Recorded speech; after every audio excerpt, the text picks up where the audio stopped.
Welcome back to the Deep Dive. Today we are doing something a little different. We are packing our bags, putting on the stiffest boots we can find, and we are heading to northern Italy. Right. But, and I need to stop you right there before you get too excited, if you are currently picturing yourself on a vintage Vespa, cruising down a sun-drenched coast with the wind in your hair, a slice of cheap margarita pizza in one hand and an Aperol Spritz in the other, you need to completely, and I mean completely, reset your mental GPS. That is exactly right. If you go into today's topic with that specific La Dolce Vita mindset, you are going to be confused, you are going to be cold, and honestly, you are going to be broke within about 48 hours. Broken cold in Italy. Not exactly the dream, is it? Not the dream, but it is the reality of the region we are breaking down today. We are looking at the Dolomites. And the very first thing that jumps out from the research, the absolute headline, is that this is the anti-Italian Italy. Anti-Italian. That's a pretty aggressive hook. I mean, we are geographically within the borders of Italy. Is that just a marketing slogan to be edgy, or is there actual substance to that claim? Oh, there is massive substance to it. It's not just a slogan, it's a warning. We are drawing heavily on a really fascinating breakdown by two experts in the field, Phil, who handles the brutal logistics and the math, and H, who focuses on the experience and the vibes. Right. And their central thesis is that the Dolomites are a region of massive contradictions. It is a place where you might be expecting pasta, but you get dumplings. Dumpling. Exactly. You expect a warm hug from a grandmother, and what you get is a polite, efficient nod from a mountain guide. It's culturally closer to Austria, but, and here's the kicker, the wine is better and the prices are significantly higher. So it's Austria with a markup, is that what we're saying? In some ways, yeah. That's not a bad way to put it. And visually, well, the description in the notes is just fantastic. They call it vertical reefs rising out of green meadows. Vertical reefs? That's a powerful image. It suggests something prehistoric, almost alien, like the ocean just drained away and left these monsters behind.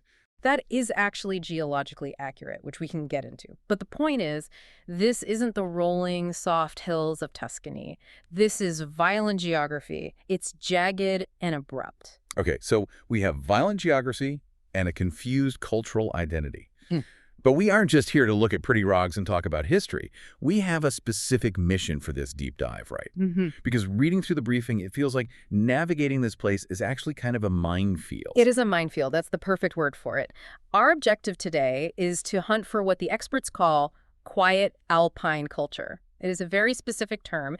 We're trying to figure out how to find the authentic, silent, majestic side of these mountains in the middle of what has effectively become a booming industrial-scale tourist machine. A machine. That doesn't sound very relaxing or quiet. It's not if you do it wrong, and the stakes are actually pretty high right now. You have this post-COVID explosion of people who are desperate for wide-open spaces right now. Everyone wants nature? Everyone wants to be outside. Combine that with the fact that the 2026 Winter Olympics are coming to Cortina. Oh, right. The Olympics.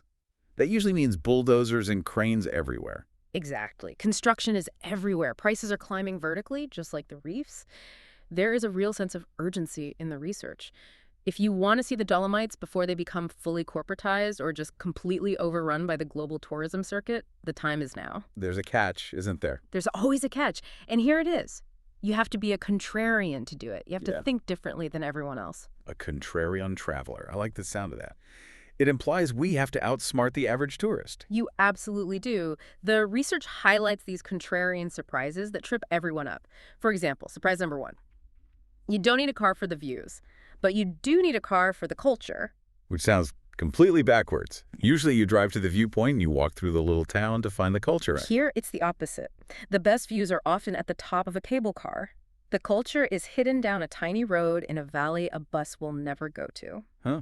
Okay, what else? And surprise number two, the food. I think a lot of people go to Italy thinking, the Mediterranean diet, olive oil, fresh veggies, I'm going to lose weight. Right, light and healthy. The Dolomites are like, here is a stick of butter, here is some cheese, and here is a dumpling the size of a tennis ball. So leave the diet at the airport. Leave it in a different country, honestly. And surprise number three is the hospitality. It is not that warm, hug-heavy greeting you might get in Sicily or Naples. It is reserved. It is mountain folk. It can feel cold if you aren't expecting it. Okay, so we have a lot to unpack here. We have a geography that is having an identity crisis, logistics that are actively trying to make you late, and a budget reality check that, looking at these numbers, is going to hurt a little bit. It might hurt a lot, actually. The math is sobering. Well, let's not delay the pain. Let's dive straight into the landscape itself. Because when we say the Dolomites, I think most people, myself included, just picture one big homogeneous mountain range. Just the Alps. But it's really not that simple, is it? Not at all. And this is where most travelers get tripped up right at the planning stage. They book a hotel in the Dolomites and don't realize they might be in a completely different cultural zone than what they expected. The best way to visualize the region is as a three-sided coin. A three-sided coin. Okay, explain that physics to me. It's a metaphor for the identity crisis playing out across the valleys. You have three distinct faces, all existing at the same time. It's a mix of Austrian precision, ancient Latin history, and a dose of Italian chaos. Let's walk through the sides of this coin. Let's start with the west. The South Tyrol or South Tyrol area. If I drop a pin there, what am I walking into? If you land in South Tyrol, places like Bolzano or the Valpusteria, you might honestly wonder if you got on the wrong flight and landed in Germany or Austria. It feels incredibly Germanic. Germanic in what way? Just the language on the signs? Everything. The architecture, the food, the organization. The key characteristic here is that everything works. It is aggressively clean. Aggressively clean. That's an intense description for a street. It's the perfect description. The notes mention that the grass looks like it was cut with nail scissors. There is no trash. The buses run on time to the second. But the trade-off for that perfection is that it is expensive. Very expensive. And the signage is a dead giveaway, right? Yes. You'll see bilingual or trilingual signs, but German is often listed first before Italian. Wait, German first? In Italy? That's wild. Yes. You have to remember, this whole area was part of the Austro-Hungarian Empire until 1918. They didn't just become Italian overnight. They have a special autonomy statute that allows them to keep roughly 90% of their tax revenue within the province. 90%. Okay, that explains the nail scissor grass. They have the budget for manicures. Exactly. It is wealthy, it is manicured, and it is orderly. That's the West. So that's the Germanic West. Orderly, pricey, clean. Right. What happens when we move east, over toward Veneto and the famous town of Cortina? Now you are shifting into the Italian side of the coin. The vibe changes completely. It feels grittier. Grittier how? The roads are notoriously worse. More potholes, a bit narrower. The lines might be faded. The food shifts more toward pasta and polenta rather than the dumplings and speck of the West. It feels more familiar to what people think of as Italy, but it definitely lacks that manicured, wealthy perfection of South Tyrol. So if the West is a pristine Mercedes dealership, the East is a chaotic, charming, old espresso bar. That's a really fair comparison. But then you have the third side of the coin, the center. This is what the experts call the magic element, the Latin valleys. Latin. Now, I've heard this word, but I think most people, like me, probably assume it's just a dialect. Is it just a dialect of Italian? No, and don't let a local hear you say that. It is a distinct Rhaeto-Romance language. It's an ancient culture. Think of it as a pocket of history that got trapped in these deep, isolated valleys, places like Alta Badia, Val Gardena, and survived because of that isolation. What does it sound like? Can you even describe it? It's hard to pin down. The sources say it sounds like Latin mixed with German, maybe with a little bit of Swiss Romansh thrown in. Right. It's very guttural, but also lyrical. This is the heart of that quiet alpine culture we are looking for. It's distinct from the Austrians and the Italians. It's older, deeper. So you really can drive for 30 minutes and feel like you've crossed a national border without actually going anywhere. You absolutely can. And this mix of cultures impacts everything, especially the architecture. I think people have this vision of stone villas, maybe some terracotta roofs, you know, that classic under the Tuscan sun style. Right. Cypress trees and stone farmhouses. And they would be completely wrong if you go expecting a Tuscan villa. You're going to be so confused. The reality is Tyrolean chalets. We are talking heavy timber, wide eaves to keep the snow off, and wooden balconies that are absolutely overflowing with red geraniums. It sounds like a fairy tale, like something out of a storybook. It is, but it's an orderly fairy tale. The fairy tale aspect is huge here, but it's a very specific kind. It's devoid of chaos. It's perfectly maintained. It's almost curated. Curated, that's an interesting word. It implies someone is managing the experience. And if it's so curated and so beautiful and so orderly, it must be incredibly popular. Incredibly. And that leads us to the biggest problem with the Dolomites right now. Which brings us to the Instagram effect. Because I feel like I've seen this place 1,000 times on my phone before I've ever set foot there. You have. We all have. And that familiarity breeds a specific kind of disappointment if you aren't prepared. The Instagram effect is a major theme in our analysis. We have to address the myth versus the reality. So what's the myth? The myth, perpetuated by thousands of reels and posts, is that you will be alone on a sharp ridgeline at sunset, communing with nature in total silence. I can see the photo now. The person's back is to the camera, arms out. Maybe they're wearing a fedora, looking at a jagged peak, and there's nobody for miles. Just you and the mountain gods. Right, that's the myth. But the reality is defined by one word: accessibility. The Dolomites are unique because they have paved roads that go way up to 2,200 meters. 2,200 meters. That's really high for a paved road. In the U.S., you'd be hiking for 2 days to get that high. Exactly. And what that means is that everyone can get there. It's not just the hardcore hikers with the crampons and the ice axes. It's grandma, it's the toddlers in strollers, it's the influencers in their flowing dresses, and it is the massive tour buses. You are sharing that ridgeline with hundreds, sometimes thousands of other people. So the exclusivity is a complete illusion. A complete illusion. The research gives us a couple of brutal case studies of places that have been loved to death. Lago de Braise is the poster child for this. That's the lake with the little wooden boats, right? The classic reflection shot. That's the one. The water is an emerald green. The mountain looms over it. It looks so serene on your screen. But on the ground, the notes describe queues of 400 people, 400, waiting just to stand on the jetty and take a photo of a wooden boat. 400 people. That's not a nature experience. That's a theme park line. That's Space Mountain. It's worse because at least at Space Mountain, you get a ride at the end of it. Here, you just get a JPEG that looks like everyone else's. And the behavior is wild. You see influencers changing outfits in the bushes to get different looks for the same day. You hear drones buzzing around like giant mosquitoes. It's chaotic. It's loud. It is the absolute opposite of quiet culture. That sounds exhausting and frankly, kind of depressing. It makes you wonder, does the wild even exist there anymore? Or is the whole region just a backdrop for TikTok now? It exists. It definitely exists. But you have to understand the into the wild fallacy. The fallacy is thinking that wildness is the default state here. It isn't. The valleys are densely populated. They're industrial. They're agricultural. You are never truly far from civilization. So there's a paradox. There is. The paradox is that the wild is there, but you have to work for it. How much work? Are we talking technical climbing? Do I need ropes and a helmet? No, and that's the good news. The rule of thumb provided by our experts is surprisingly simple. Walk at least 45 minutes away from the parking lot. That's it. That's the filter. Just 45 minutes. That seems too easy. It's the magic number. Most of the Instagram crowd, and certainly the tour bus crowd, will not walk more than 10 or 15 minutes from the car or the cable car station. They want the shot, and then they want to leave. If you put in the effort to hike 45 minutes to an hour away from the lift, away from the cafe, the crowds just evaporate. The drone noise fades, and suddenly you find that silence you were looking for. So the barrier to entry for the real experience is basically just a little bit of sweat. Sweat and time. You have to be willing to be the only person walking further when everyone else stops and turns around.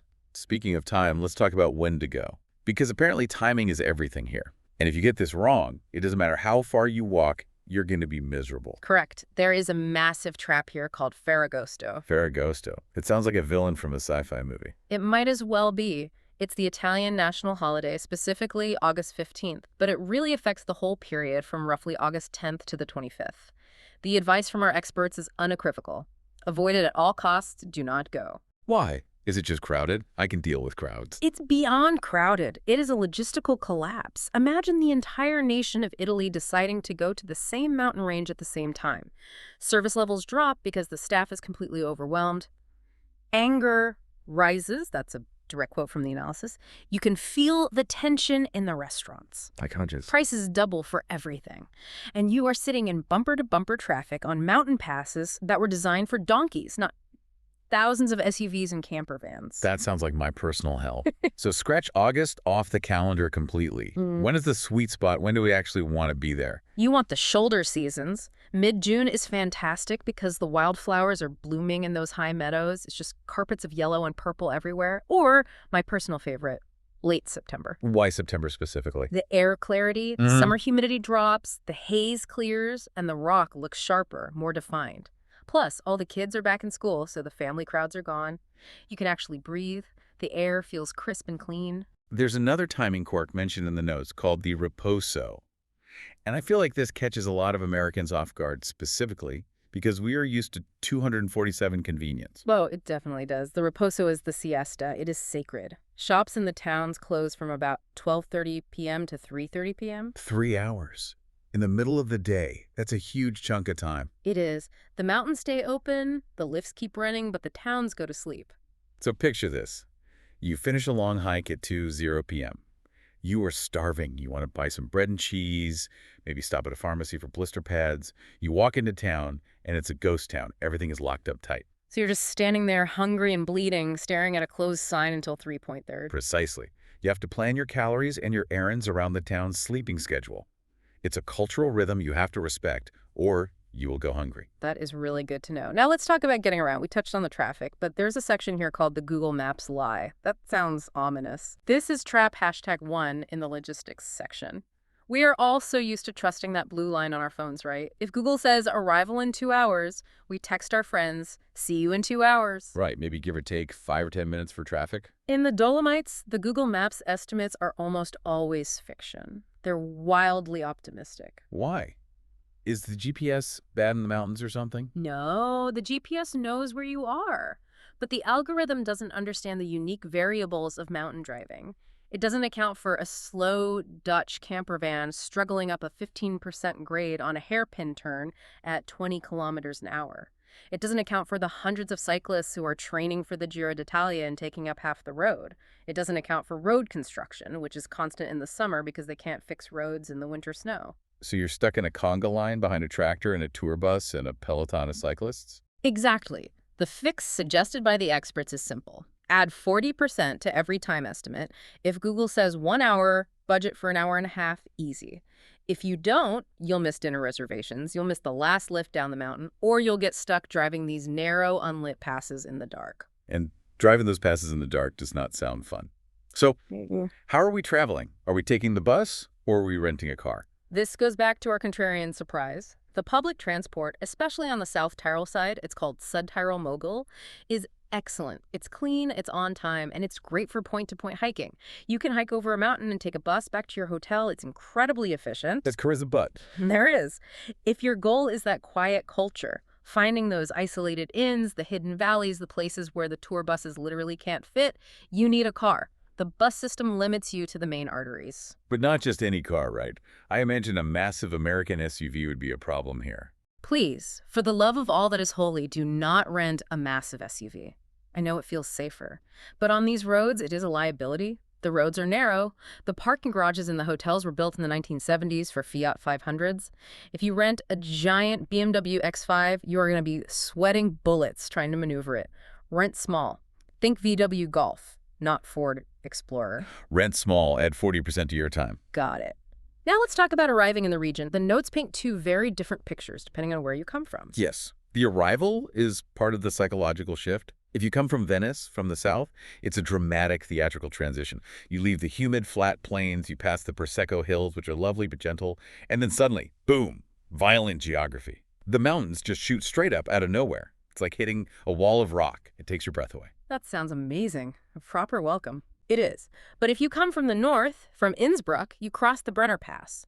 And this is one of the main trucking routes in all of Europe. It's industrial, there are tolls, you need a special vignette sticker for your car or you get fined. It feels much more like a heavy transport corridor. You have to peel off the highway into the side valleys before the magic really starts. Okay, so we've navigated the roads, we've avoided August, we've rented a small car, now we have to pay for it all. Let's move to the financial reality check. Because Phil, our logistics expert source, has a pretty bold claim here. He does, and he doesn't mince words. He claims that for 80% of budget travelers, the backpackers, the Europe on $50 a day crowd, the Dolomites are a bad deal. That is harsh. Usually people say, oh, you can do it on a budget if you try hard enough. He says don't even bother, and he backs it up with the math. The first 24 hours are usually a huge shock to the system. You stop for gas. It's around €2 a liter. That's like $8 or $9 a gallon. You want a simple sandwich at a roadside cafe. €8. It's immediate wallet pain. So let's break down the accommodation, because that's usually the biggest cost. If I'm a backpacker, surely there are hostels. Virtually none. That's the structural problem here. This region didn't develop with a backpacker culture in mind. It developed for wealthy mountaineers and families from Milan and Munich. Hostels are incredibly rare. Camping exists, but it's not the €10 a night casual camping you might find in France or Spain. It's organized resort camping that costs 40 to 60 euros a night just for a pitch for your tent. 60 euros to sleep on the ground? That Mhm. hurts. And I assume wild camping, just pitching a tent by a lake, is off the table. Strictly forbidden. And they enforce it heavily. The forest rangers know exactly where people try to hide their tents. You cannot just pitch a tent by Lago de Braise. You will get a very hefty fine, and it will be expensive. So where does the quiet culture traveler stay? If I'm not rich, but I'm not completely broke, where do I go? The target is the mid-range. You're looking for a garni. A garni, what is that? It's the local term for a bed and breakfast. Usually family-run, very clean, very nice.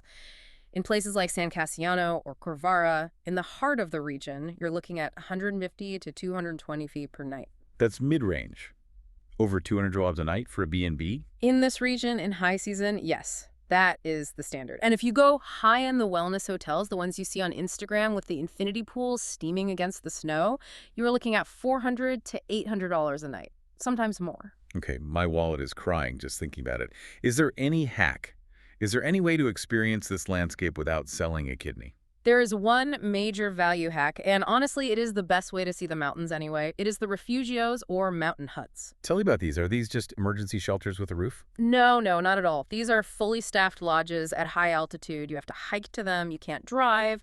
The cost is around 60 to 90 euro per person. Okay, that's much better, but what does that get me? A mattress on the floor. It usually includes half board. That means you get a bed, a full 3-course dinner, and breakfast the next morning. Wait a minute. Under 100 euro for dinner, breakfast, and a bed in the heart of the mountains. That sounds like a steal compared to the valley prices. It is the single best value in the entire region. And the real value isn't even the money, it's the location. You are sleeping at 2,500 meters. You get to see the sunset and the sunrise on the peaks when all the day trippers have gone back down to the valley. It is total cultural immersion. That sounds absolutely perfect. What's the catch? There has to be a catch. The catch is comfort and privacy. You are sleeping in bunk beds, in a dormitory. You are likely next to a stranger who might snore. So earplugs are mandatory. Essential. You will hear snoring in multiple languages you don't understand, and you'll have shared bathrooms. It is not luxury, it is communal. You are stripping away the privacy to gain access to the view and the experience. And I'm guessing, like everything else here, this isn't a secret anymore. That's trap #3, Refugio Roulette. The famous huts like Azwai Locatelli near the Three Peaks, they've become bucket list items. They book out 6 to 8 months in advance. Yes, you can't just walk up with a backpack and hope for a bed. You have to be emailing them in January for a trip in July. Wow. Okay, so spontaneous travel is officially dead here. You have to plan like a military operation. Let's look at the daily spending breakdown provided in the notes. This is pretty eliminating. Right. They break it down into 3 tiers. First, the scraper budget.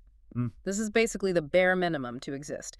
You are cooking your own pasta on a camping stove, you are taking 0 lifts, and you are hiking strictly from the valley floor up. That's about 70 yen a day. And hiking from the valley floor is brutal vertical gain. That's a lot of work. It is. You're doing 1,000 meters of elevation before you even see a decent view. Yeah. Then you have the target budget. This is for our quiet culture seeker. Staying in a garni, eating one nice meal out, taking 1 lift to save your knees.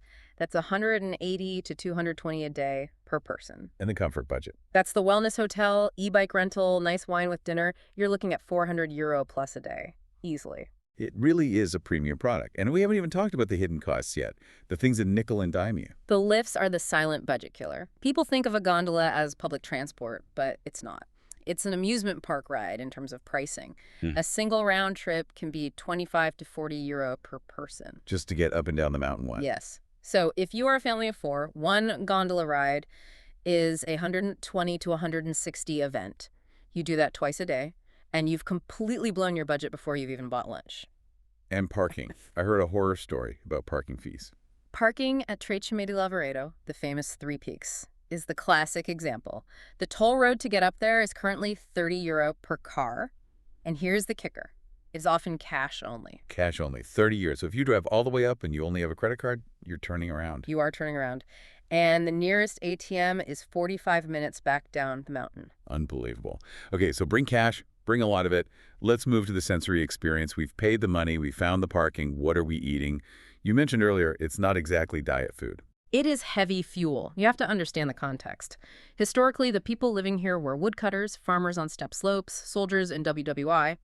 They needed 4,000 calories a day just to survive the cold and the work. The food reflects that need for energy. So what's on the menu? Give me the greatest hits. First, Contrarian. These are massive bread dumplings.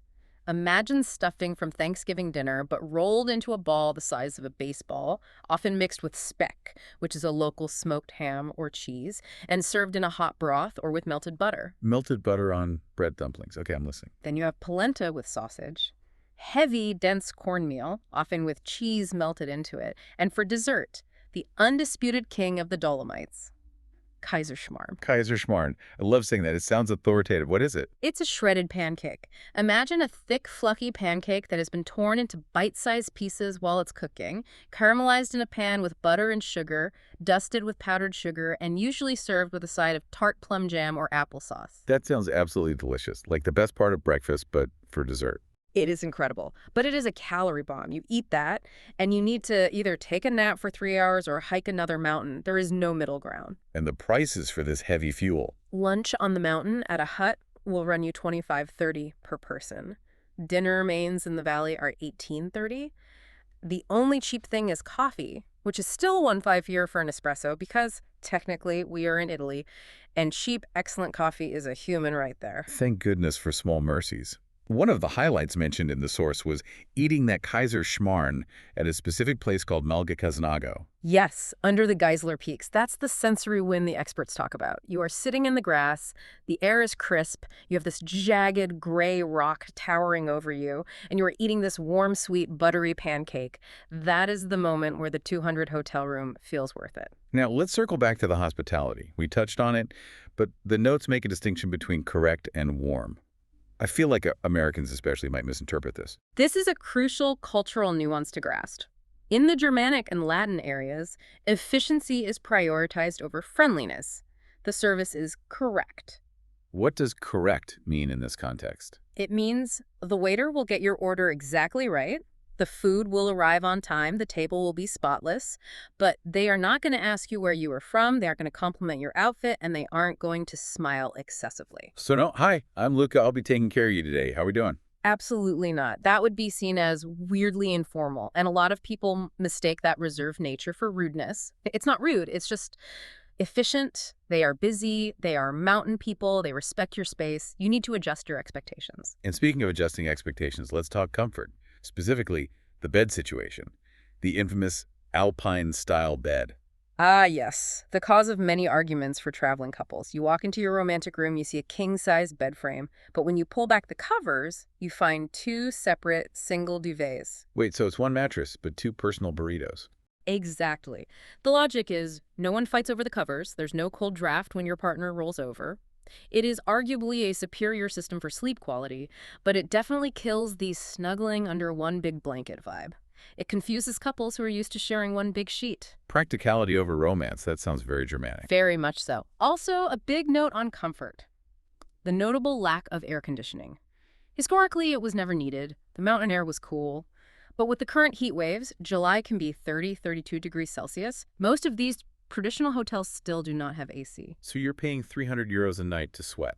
Potentially. You sleep with the windows open, but then you get the church bells ringing at 6 a.m. It's part of the charm or part of the annoyance, depending on your perspective. Right. Now, safety. The Dolomites feel like a very safe place, civilized, European. But the mountains themselves don't care about your safety, do they? Crime is virtually non-existent. You can walk alone at night anywhere. The danger is the environment, specifically the weather trap. What's the trap? The pattern is incredibly consistent and predictable. You wake up to a beautiful, clear blue sky at 9 a.m. You think it's a perfect day. Then the sun's heat builds up over the valleys, moisture rises, and by 2 p.m., apocalyptic hail. Apocalyptic hail. You're not exaggerating. Not at all. The thunderstorms here are violent. They get trapped by the peaks, so the sound amplifies and echoes. The real danger is being on a via ferrata, those iron cable climbs, when lightning strikes. Oh, right. Let's pause on via ferrata. We haven't really defined that for people. So a via ferrata, which means ironway, is a system of steel cables, ladders, and rungs drilled into the rock. They were originally built during World War I to move troops and artillery across the cliffs. Today, they allow regular hikers to clip in with a harness and climb vertical faces that would normally require professional rock climbing skills. Which sounds incredibly cool until you realize you are basically holding onto a giant lightning rod. Exactly. You are attached to a metal cable on a mountain peak during an electrical storm. It is lethal. People die every year because they started their hike too late. The advice is strict. Start early, like 6 a.m. or 7 a.m., and be off the high peaks and back below the tree line by 1 p.m. Do not push your luck with the afternoon weather. And checking the weather app on your iPhone isn't going to cut it, I assume. No, the iPhone just says rain likely. You need to look at local radar or a site like Meteo Alarm. You need to see where the storm cells are forming in real time. Okay, one last risk. The rental car scam. Mm. This sounds nasty. It is. Because there is so much loose gravel on the mountain roads, stone chips on cars are very, very common. Some less scrupulous rental agencies know this and will try to charge you €500 for a tiny scratch on the bumper that was probably already there when you picked it up. So what do? How do you protect yourself? You film the car. At pickup, before you drive away, take your phone out and do a slow, high-resolution video walk-around of every single inch of that vehicle. Wheels, windshield, bumpers, everything. If they try to charge you later, you have the video evidence with timestamps. That is a pro tip. Okay, we've covered the scary stuff, the expensive stuff, and the waiters who won't be your best friend. Let's get to the good stuff. Why do we go? Segment 6. Highlights and best-kept secrets. Because despite the crowds, there are wins to be had. Absolutely. If you navigate the minefield, the payoff is massive. The experts highlight a specific experience that really encapsulates the Contrarian approach, hiking down the Lagazuoi tunnels. Okay, unpack this for me. We're going back to the World War I history. Yes. The mountain of Lagazuoi was the front line between the Italians and the Austro-Hungarians. The Austrians held the top, the Italians held a ledge below. To try and gain the advantage, the Italians drilled a spiral tunnel inside the mountain to try and plant explosives and blow up the Austrians from below. The whole mountain is a honeycomb of rock. And you can actually walk through it. You can. It's a living museum. It is dark, it's wet, it's steep, and it's incredibly haunting. Now, most people hike up the tunnels, which is physically exhausting, and you're stuck behind slow groups. The win is to take the cable car up at 8:30 a.m. Be the first one on it. Enjoy the view from the top. Then put on your headlamp and hike down through the tunnels. Why is going down so much better? Because you are going against the flow of traffic. You are alone. You have the darkness to yourself. You can stop and look out through the gun ports they cut into the cliff face. It is a visceral, heavy history lesson. You pop out mid-cliff. It's a truly unique experience you can't get anywhere else in the world. That sounds incredible. And there's a visual phenomenon mentioned too, the enrosadira. That's a beautiful word. The enrosadira. It translates roughly to turning pink. The Dolomites are made of a specific type of rock, a dolomite rock, which is calcium carbonate and magnesium. It's basically ancient coral reef. The chemical composition of this rock reacts with the wavelength of the setting sun in a unique way. So it's not just a regular sunset. No, it's a chemical glow. The pale gray rock turns a soft pink, then a burning orange, then a deep purple before fading to black. It happens fast, just a few minutes. The best way to enjoy it is to be sitting on a balcony or at a refugio with a glass of Lagrange, that's the local red wine, which is deep and earthy and delicious. That is the moment. That's the payoff. That is the moment where you forgive the €30 parking fee and the grumpy waiter. I can imagine. Okay. But let's play devil's advocate. What if I just can't afford it? Or what if I just refuse to deal with 400 people in a queue for a photo? Are there alternatives? There are, and this is where the plan B becomes really valuable. If the Dolomites are too much, too expensive, too busy, you should go to the Julian Alps in Slovenia. Slovenia, that's not Italy. It's right next door. You cross the border and you are in Triglav National Park. The experts say it looks 90% the same. It's the same limestone geology, the same impossibly blue rivers. The Socha River is actually bluer than anything in Italy. And the price tag, that's the important question. That's the key. It's 30% to 40% cheaper. The beer is 3, not 7. The hotels are reasonable. And crucially, it is wilder. It is less manicured, no nail scissors grass. It feels a bit more raw, more adventurous. 90% of the view for 60% of the price. Yeah. That's a very compelling value proposition. It is. The food is different, more Slavic, more goulash, but the mountains are absolutely world-class. Another alternative, if you want to stay in Italy, is the Aosta Valley. This is in the northwest, near France and Switzerland. Near Mont Blanc and the Matter. Or, exactly. This is where you go if you are a foodie. The food in Aosta is incredible. We're talking fontina, cheese fondue, polenta concha, which is basically equal parts cheese and butter with some cornmeal. The peaks are bigger, 4,000 meters versus 3,000. It feels more rugged, more high alpine. And because it's harder to get to than the Dolomites, there are fewer tour buses. So you have options. You don't have to follow the herd to Lago di Braise. This brings us to the final verdict, the Matrix moment. We've laid out the good, the bad, and the expensive. Who should actually go to the Dolomites and who should stay away? Let's break it down by traveler profile. First, the backpacker. The 22-year-old with a rail pass and a very tight budget. The verdict is no. Just a flat no. Don't even try. It is hostile to low budgets. You will spend your whole time stressing about every euro. You won't be able to afford the lifts, so you'll be exhausted from hiking the boring valley approaches just to get to the start of the real trail. Go to Slovenia or go to the high Tatras in Slovakia. You will have a much better time. Okay, harsh but clear. Next, the mid-range couple. Maybe a honeymoon or an anniversary. They have some money saved, but they aren't millionaires. The verdict is yes, but with strict conditions. You must avoid August, you must rent a small car, and you should budget about $250 a day total. And you have to be ready to hike. If you just drive from viewpoint to viewpoint, you'll be disappointed. You have to walk to find the romance. Makes sense. What about the family? 2 kids, maybe a dog? The verdict is yes, but be prepared for high effort and high cost. Those lift passes times 4 add up incredibly fast. But it is safe, it is clean, and the infrastructure is great for kids. Just know it won't be a relaxing, cheap holiday. It's an adventure. And finally, the luxury traveler. The person who doesn't look at the price of the wine. The verdict is absolute, yes, without a doubt. It is a world-class luxury destination. The spa hotels, the Michelin dining, the private helicopter tours. If you have the budget, it is paradise. The curated nature of the region is designed exactly for you. So if you can pay for the silence, you can find it. Exactly. The silence has a price tag. So what's the closing thought here? If you had to summarize this entire deep dive into one piece of advice. The Dolomites are an engineering marvel and a geological wonder. They are truly unique in the world. But they are a premium product now. They are not a hidden gem anymore. To find the silence, you have to navigate the logistics like a pro. Go in late September, rent that small car, wake up obscenely early, and crucially, walk past the 1-hour mark. The magic happens past the 1-hour mark. I like that rule. It applies to a lot of things in life, actually. It does. And of course, the final tip from the experts. Eat the dumplings. Always eat the dumplings. Calories don't count above 2,000 meters, right? I'm pretty sure that's science. We'll go with that. Sounds right to me. Before we go, I want to leave you with a provocative thought that came up while we were digging into all this. We talked a lot about the Instagram effect and the crowds. In a world of bucket list tourism, are we destroying the very culture we claim to be seeking by treating these regions as backdrops rather than living communities? Are we just consuming the view instead of understanding the place? Something to chew on while you check those flight prices to Slovenia. Thanks for listening to this deep dive. We'll see you on the next one. Safe travels.